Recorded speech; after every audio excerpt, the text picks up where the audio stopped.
Welcome to month 7 of the Hyperion block of the month. Today we get to assemble our geese borders that go on the top and bottom of the quilt, and then we'll also be putting the quilt top together. So go ahead, get your pieces cut, and let's get started. All right, here are my pieces for month 7. Because we've had so much practice making geese, I went ahead and made all of my geese, which is step 2, out of our small L squares and then all of our colored squares.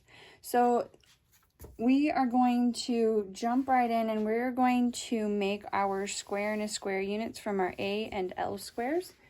And these are going to go in the middle of our final border, just like they went in the middle of that other small geese border.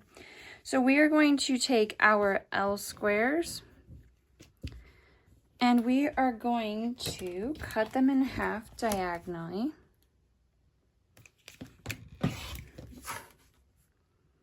From corner to corner. And then I'm going to grab an A square and I'm going to sew one of those L triangles to opposite sides. So sew here. Now with those sewn, and it doesn't tell you this in the pattern, but because these are slightly oversized, I like to trim these little tails off so that we don't have that excess in our quilt or in our seam, causing us trouble when it tries to go through the machine. So I'm just gonna trim those triangles off, both of them. And then we are going to take our remaining L triangles and we are going to do the same thing on those open sides. So sew down that. Now we're just going to square these little guys up to 4.5. And I'm putting my 1/4 inch points on the points of that inside square. You can see I've got, those were slightly oversized, so we should have plenty of trimming room, so they're perfect. Or as perfect as they can be.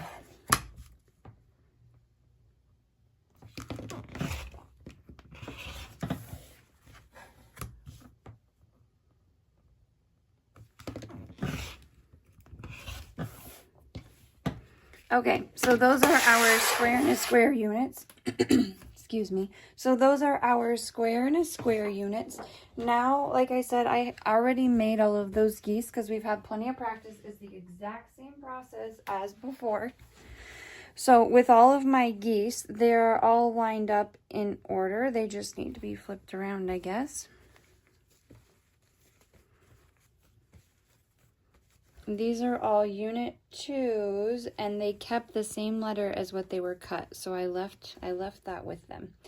So then what we're going to do is we're going to sew an M rectangle to the left-hand side of each one of these geese.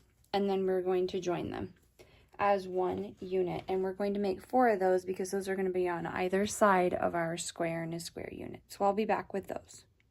So here they are. We're making 4 of these. Once those are all sewn together, all we're going to do is take 2 and we are going to sew one of those square and a square units in the middle. And then we're going to make 2 of those. So once that is complete, I am going to sew an N rectangle to the top and an N rectangle to the bottom of this. And then that will be our border.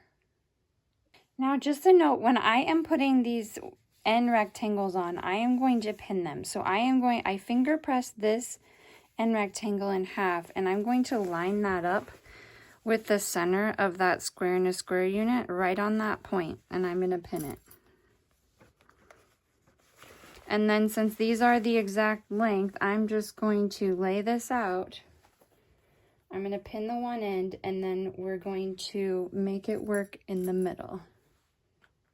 And by make it work, like if it were to be, this one actually looks pretty decent.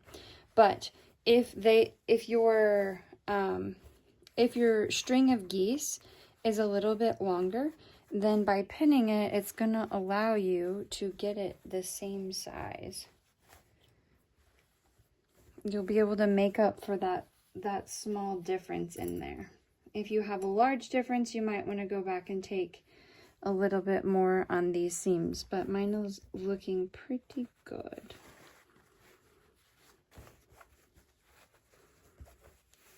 And I'm not pinning it a lot, I'm just pinning it enough so that it's going to feed through the machine well and in the right spots. Okay, so there's half of it, and then I'm going to go pin the other end. Make sure I don't have this twisted.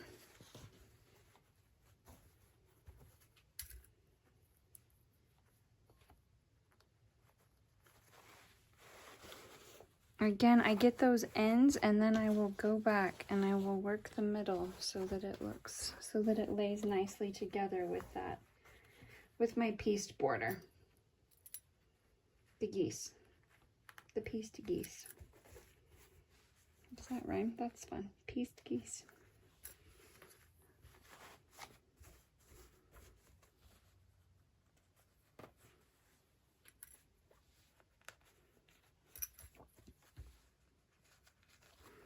There we go. So I will sew that one and then I will come back and I will do the bottom end rectangle the exact same way.